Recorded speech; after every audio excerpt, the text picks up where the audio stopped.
X30 Super Shifters on track for their third and final heats here on day one of racing at Zuera here in northern Spain. It's the X30 Euro Series. It's the first time these karts have been in action in the series. And on pole position for this race, Konstantin Scholl. There he is. Nightmare day on Thursday with various engine dramas. Great day yesterday. Got the kart sorted, got it on pole position. Terrible day so far today. He hasn't managed to start a race so far, but there is the grid. For the first time today, hurrah, everybody has made it off the dummy grid. They're all on track. It's been a bit of a war of attrition so far. We had 4 finishes in race 1. We only had 5 finishes in race 2. But they're all still going. So there have been dramas for the likes of Rafael Bertson, who couldn't get off the dummy grid in the first race. Couldn't get the car very far into the second race either. Konstantin Scholl, spark plug dramas in the first race. He had another non-start in race 2. Rinus van Kalmthout has been quick, but has had his problems as well. He picked up a penalty after finishing second in race 1 for a full start. And in race 2, he had a slowish couple of laps and then came charging through to finish in second place. But the driver who is on course for pole position for tomorrow's pre-final, as it stands, is Gerard Cebrian, the Spanish driver in kart number 614. He starts second on the grid. He's had 2 wins out of 2 so far, helped by the fact that he has been on his own on the front row of the grid, with the pole sitter Konstantin Scholl having all of these problems. This is about as far as Konstantin has got so far today. He looks like he might actually start the race, and well, he's just got to try and win it now and see if he can get any higher up the order than last on the grid. But if he can be 4th or 5th on the grid or something like that tomorrow for the pre-final, he's quick enough still to be able to win the race. So it's going to be a lively race, this. Konstantin Scholl's going to be going for it. Be pleased that the kart is still working. Dams Racing have been working hard, I'm sure, to get that kart sorted. And Konstantin Scholl leads them round. Gerard Cebrian knows he doesn't have to win the race to get pole position tomorrow, so he's got a bit of a buffer here. There he is, right behind Konstantin Scholl in the top 2 on the grid. And Rinus van Kalmthout has been lightning quick. There he is, number 617, orange and white helmet, the Dutch driver, capable of winning this race as well. So standing starts for the Super Shifters, 6-speed gearboxes on these karts, 155 kilometres an hour top speed, huge top speeds here around the Zuera circuit. Massive acceleration, softer Comet tyres than we see on the juniors and the seniors, and 4 seconds a lap quicker than the other karts racing here today. To the left of your picture then, Konstantin Scholl. Can he get a finish? Here we go. The race gets underway. Tremendous start by Konstantin Scholl. Looked like a good start for Rinus van Kalmthout as well. And now what about the challenge for the lead of the race into turn 2? Just about hanging on to first place is the Austrian Konstantin Scholl, but he was under massive pressure there. From Gerard Cebrian, who's made good starts to all the races so far. Through the first hairpin they go, though, and it's all going to be changed because Gerard Cebrian finds his way through. Konstantin Scholl is delayed and loses another place. Through comes Rinus van Kalmthout. So he led in turn 1, he led in turn 2. By turn 3, it's all gone a bit wrong for Konstantin Scholl, who now finds himself down in 3rd place. And this is uncharted territory for him. He's not been this far in the race so far today. One driver running deep into the corner at turn 6 and drops to the back of the field. So Cebrian has won both races so far. Eduardo Garcia is another driver that picked up a penalty earlier in the first race, but he's had a 3rd and a 4th place finish. Frederick Optebeek has been quick, but he's had a 2nd place finish, and he was another one that had a problem and couldn't start race 2. So not many drivers have had 2 good races so far. Through they come at the end of lap number 1, and it's Cebrian. Scholl back up to 2nd place. He's got back ahead of Rinus van Kalmthout, and he's already all over the back of the race leader here. He's almost got nothing to lose, really. And Cebrian slows going into turn 3. Scholl goes through down the inside at the hairpin, and the Austrian into 1st place. There may have been a tiny bit of contact coming out of turn 2, which put Cebrian off his stride. Rinus van Kalmthout is there in the mix as well. Garcia has come through. Frederick Optebeek has come through. Cebrian has actually dropped to 5th place. So it was into 2nd place. It was Rinus van Kalmthout, Scholl, van Kalmthout. Those are the drivers that now emerge in 1st and 2nd. Garcia in 3rd, and Cebrian is tumbling down the order. So the driver who won the first 2 races, he's stopped there at turn 5.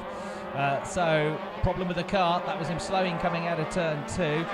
And I don't know if it was because of the problem that there was that contact where he just slowed coming out of the corner, and that was a bit of an issue for Scholl, who now loses the lead of the race because Van Kalmthout dives down the inside into turn 1. Van Kalmthout leads for the first time today. Konstantin Scholl down to second place. And what a Garcia, he's having a go as well into the hairpin to try and be in second place, and I think he's gone through. Yes, he has. Good move under the brakes there into the hairpin for the Spaniard. So the Dutch driver leads, the Spanish driver second. Austrian Konstantin Scholl now demoted to third place. In fourth place, it's the Belgian driver, Frederik Op de Beek. And then in fifth place, it's Tony Thomas, another of the Spanish drivers.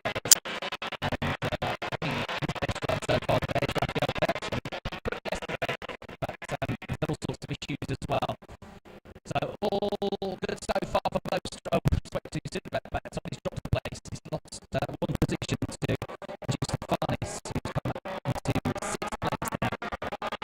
He's on the race, the new race leader.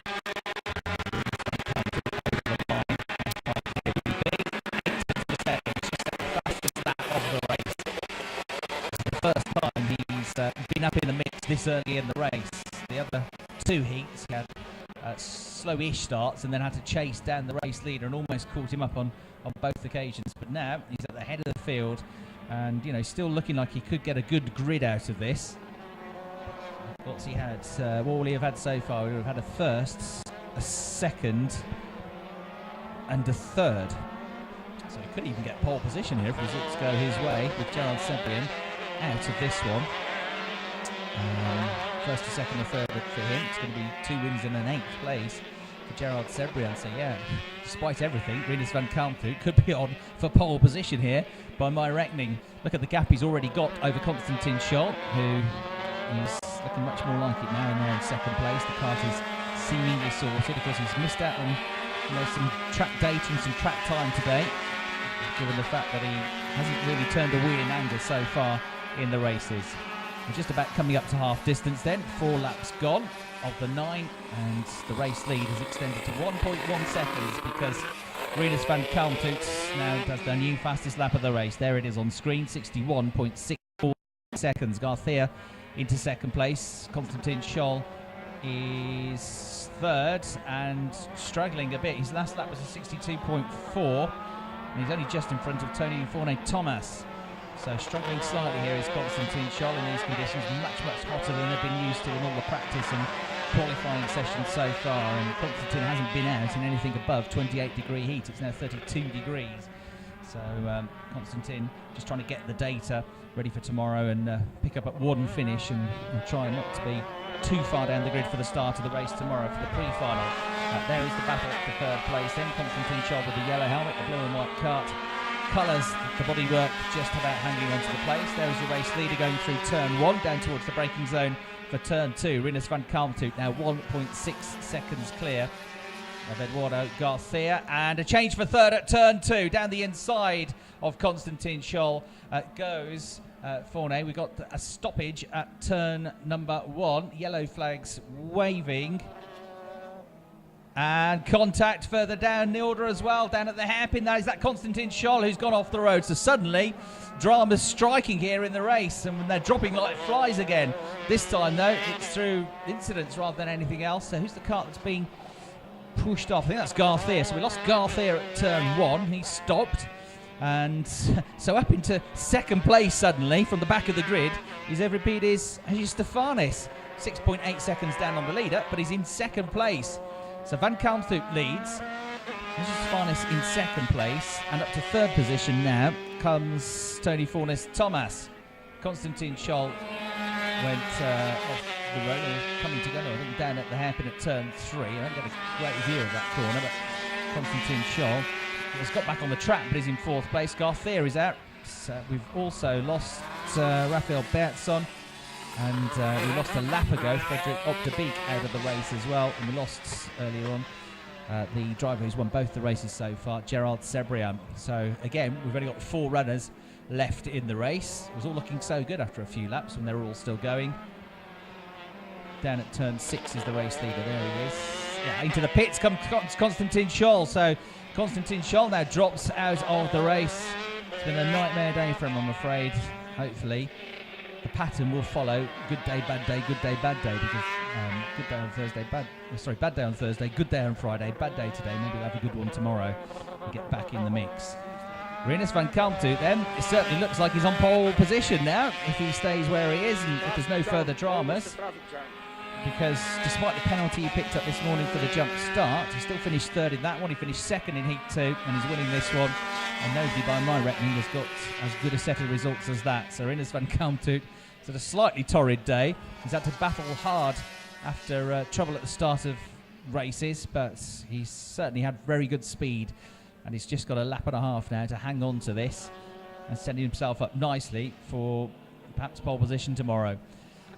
And good this for Euripides Hagistefanis, who you heard and saw speaking to Telemundi TV just before the race started when we interviewed him earlier in the weekend. He had back trouble in the first race. He was suffering a bit. Didn't finish that one. He did finish race number 2 in 5th place, and now he's in second position. And actually, go fairly quickly, 62.5 seconds. Very experienced driver. Not able to close the gap to this man. Rinus van Kalmthout is about to start the final lap of the race. The number 617 kart goes over the start-finish line, and 61.5 seconds is his best lap. He's just on a 63.5. I think Rinus is just taking it easy now. The gap is coming down, but he's still 5 seconds clear of Hagistefanis. Thomas goes through in 3rd place, and they're the only 3 drivers left now, because we've lost Scholl, we've lost Garcia, we've lost Bertsons, we've lost Opdebeek, and we lost earlier in the race Gerard Sebrian. So it's going to be a pretty calm, pretty placid end to the race, this. It was very lively for the first 3 or 4 laps, and it's still hard to predict who's going to be up there tomorrow, because various drivers have had dramas now. Gerard Sebrian is not going to be where we thought on pole position. He'll still have a good grid. He still could be on the front row of the grid, because other drivers have not been able to match his results, even though he's had a DNF in this one. But Rinus van Kalmthout has put himself right back into the hat here. The checkered flag awaits, and Rinus van Kalmthout takes his first ever win in the X30 shifter category at the 3rd time of asking. He wins by 4.5 seconds from Euripides Hagistefanis. And then we'll have Tony Fonet Thomas to come through as the only other finisher in 3rd place. And again, by my reckoning, that could well be pole position tomorrow once all the checks are done for Rinus van Kalmthout. So a slightly odd day, really, for the X30 shifters. Various reliability issues, not least for Konstantin Scholl, who has suffered a real bad day here. But you know, the good news is that if they can get the kart sorted, all is not lost. With only 8 karts on the grid, even if he's 8th on the grid for the pre-final tomorrow, you can still make your way through and you can still be a real contender. There then, confirmation of the results. As you can see, only 3 finishers: Van Kalmthout, Hagistefanis and Thomas. Konstantin Scholl classified in 4th place, even though he failed to finish the race and was 4 laps down. Garcia and Bertson also classified as top 6 finishers, although they didn't actually see the checkered flag. And that then brings to a close the first day of action here at Zuera.